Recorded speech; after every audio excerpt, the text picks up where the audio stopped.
Oh my God, look at this picture. This is just Ashley right here. I like that one too. I like that one too. Kimberly and Johnny Lynn cling to photos of their sister Ashley. Ashley is a beautiful and amazing person.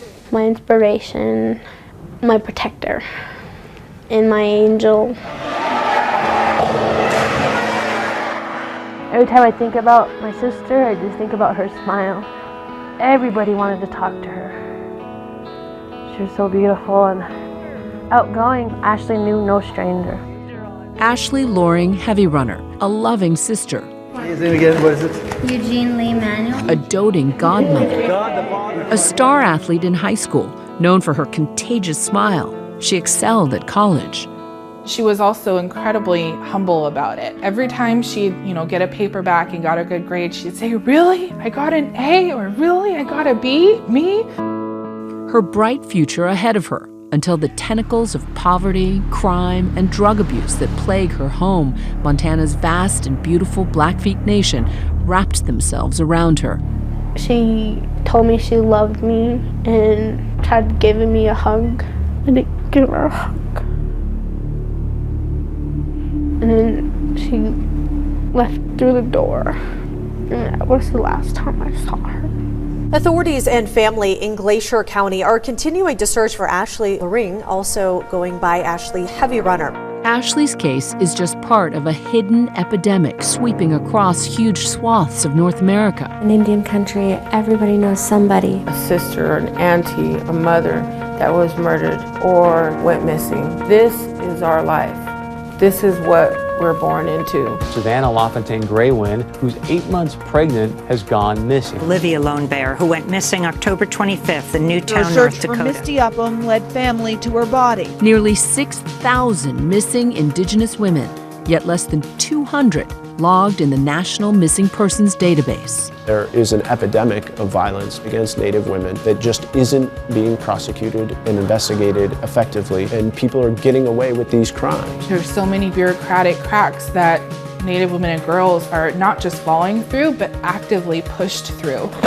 Oh my gosh, it's like all red. Forcing families like Ashley's to navigate a complicated and woefully underfunded justice system, plaguing Native communities across the country. Oh my God. If me and my family didn't search for Ashley, I don't think anybody would be looking for her. Taking them from remote mountain wilderness to our nation's halls of power. We are important. And bringing our cameras along as they try to solve the agonizing mystery of what happened to their loved one, even pursuing dark rumors. There's bullets in her.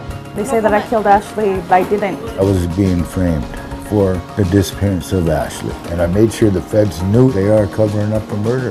They all are. There's a phrase in Indian country that when a Native American woman goes missing, she disappears twice. Once in life and once in the news. She's my baby sister and I have to find her. I know she wouldn't just up and leave. Something happened to her and we'll find out. We'll find it. It's going to come out. Because anything that's done in the darkness will appear in light.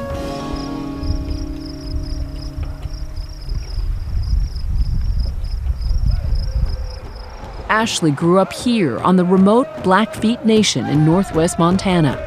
Once lords of the high plains, this tribe survived massive land loss, disease, starvation, even a massacre of roughly 200 people, all at the hands of the U.S. government. Today, this proud, resilient community resembles most small towns of the West. But from the 1979 kidnapping and murder of Monica Still Smoking to the 2016 murder of Matthew Grant, violent crimes often go unsolved in this windswept region. Unsolved murders is really high here, and before she went missing, we knew it was bad. But then once she went missing and we started getting involved in all of this stuff, we didn't realize how bad it was. Ashley's family last saw her here at home on June 5th, 2017. At first, they thought she was with a family friend, but after roughly 2 weeks, they discovered that wasn't true and filed a missing persons report with tribal police and the Bureau of Indian Affairs, or BIA. Authorities joined the family on several early searches, but according to the Senate Indian Affairs Committee, it would be 2 months before the BIA seriously investigated the case. Law enforcement did not handle Ashley's case the way they should have. Just kind of blew it off as she was of age and she's just out there, she can do what she wants. Frank Goings is one of the just 17 tribal police officers tasked with patrolling the 1.5 million acre reservation. Therefore, it should be staffed up to like 50 officers, but fortunately, money is a big issue. But chronic underfunding from Congress isn't the only obstacle. Investigators must also navigate a complex jurisdictional maze. Fundamentally, you have 3 different governments who are responsible for protecting public citizens in Indian country. The federal government, state governments, and tribal governments. And anytime you get 3 governments together to try and do anything, it becomes challenging. Here's how it works. Most tribes can only charge their own members with a crime, meaning they can't arrest anybody else who commits a crime on their own land. They need outside help.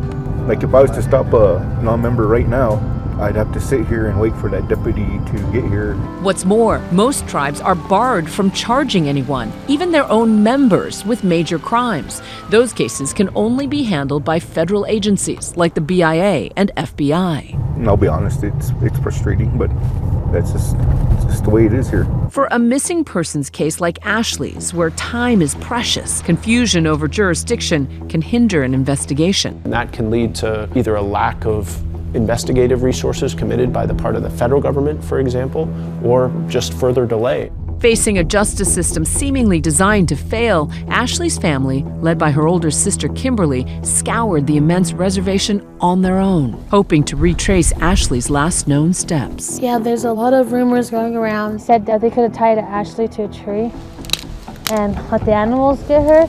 It's really hard to deal with.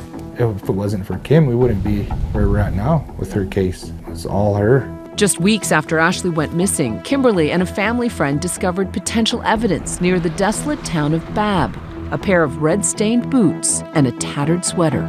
It was the last thing she was wearing, I guess. We turned it over to the police. They would just put it in a room for months. Kimberly found that sweater and boots not far from this remote lake house owned by Sam McDonald. Sam McDonald is supposed to be the last person that Ashley was with that people know of. We heard a lot of bad things about Sam McDonald.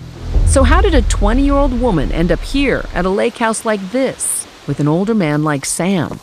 2 devastating losses had changed Ashley. First, her beloved granddad, who had helped raise her, passed away. For a time, Ashley found happiness again. You can see it here in this video with her first love. But that love turned to heartbreak. So she lost 2 of her support systems, and after that, she was just a whole different person. In pain, Kimberly says Ashley began using drugs and started hanging out with an older crowd. Yeah, his house is just right up there. We went to talk to Sam about the 6 days he says he spent with Ashley around the time she disappeared. This is what the cops did to my door. They searched my house and my property probably 6 times. Law enforcement questioned Sam multiple times about Ashley's disappearance.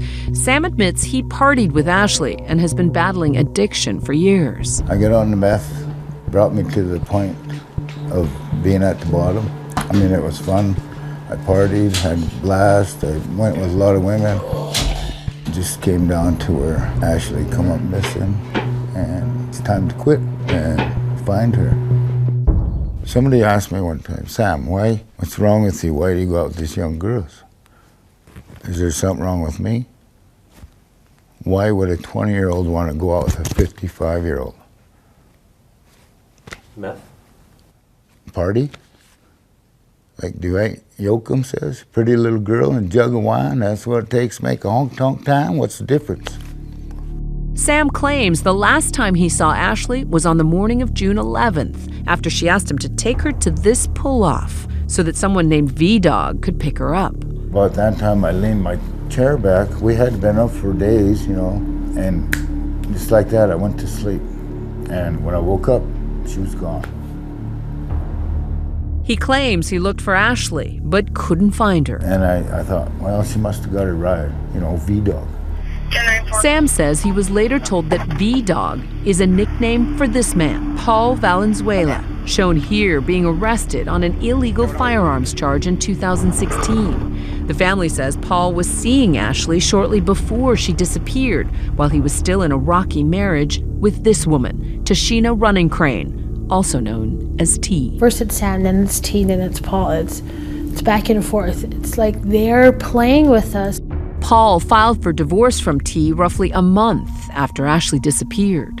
I wanted to know if it was possible about the bill that Paul... Weeks later, this 14-minute recording of T was posted online under the title Setup. Basically, he has Ashley.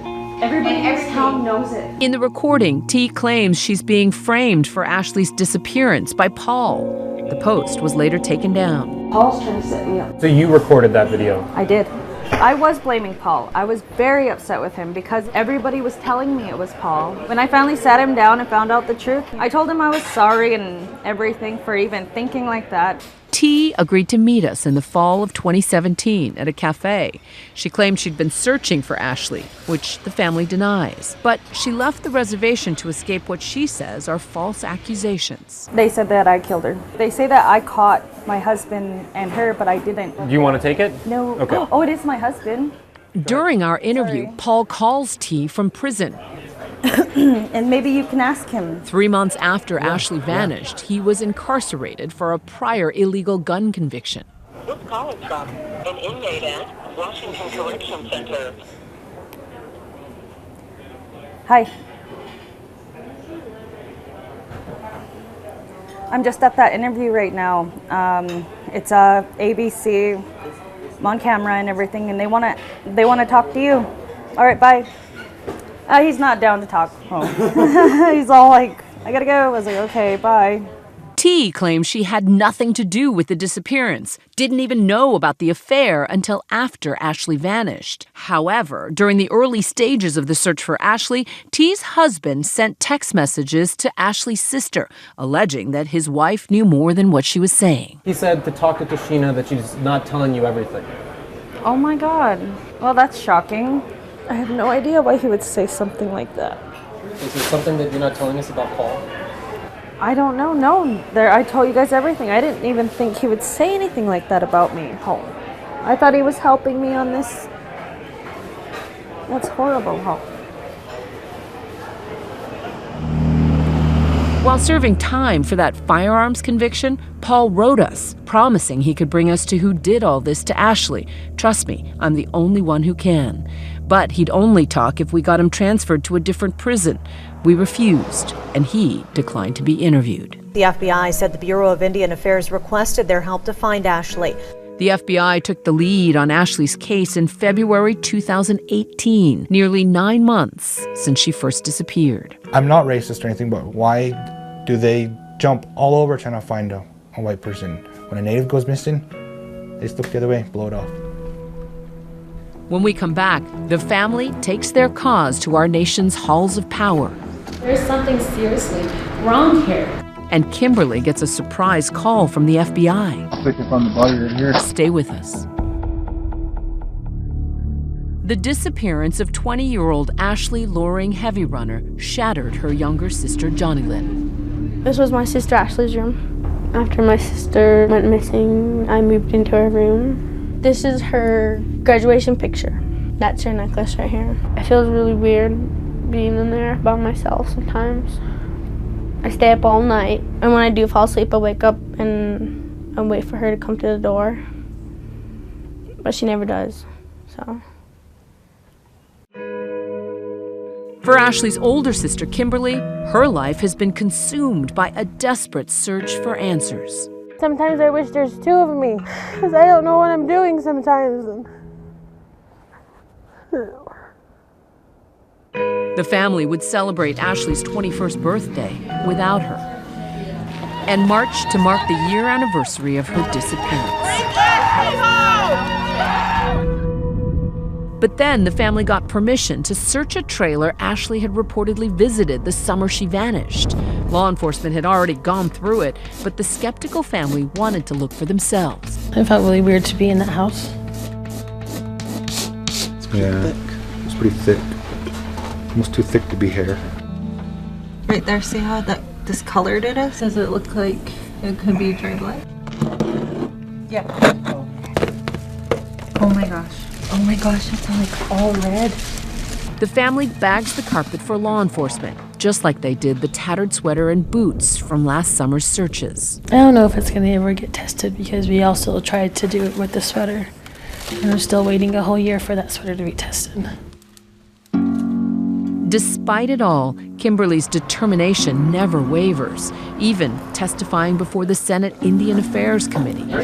Just days before her testimony, Ashley's name appeared publicly on the National Missing Persons Database for the first time in 18 months. Please look into the law enforcement that do deal with missing and murdered Indigenous women, because our girls, our people, and our men are important.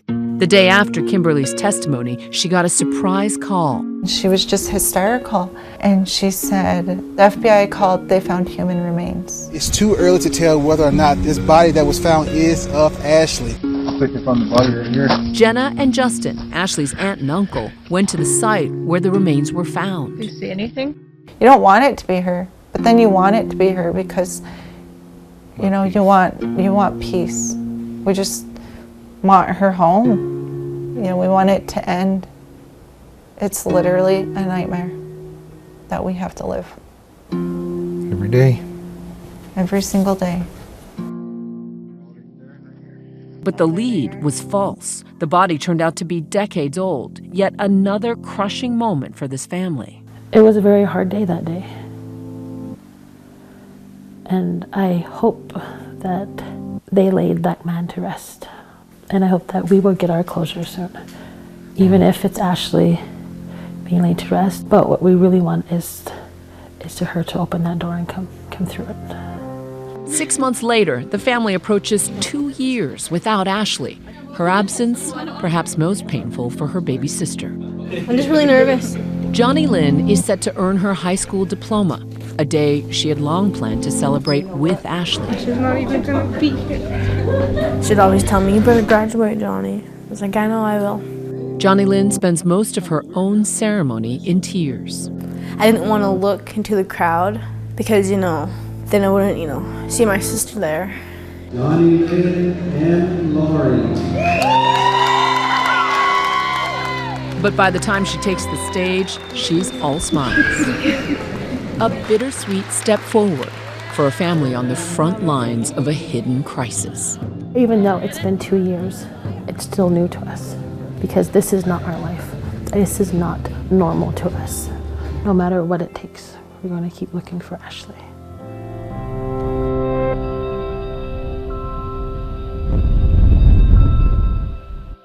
No one has ever been arrested or charged in relation to Ashley Loring HeavyRunner's disappearance.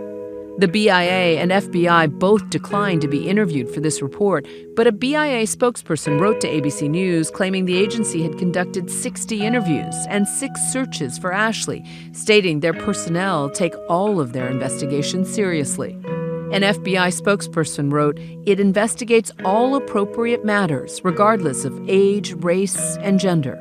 If you have any information regarding Ashley's case, please contact this number."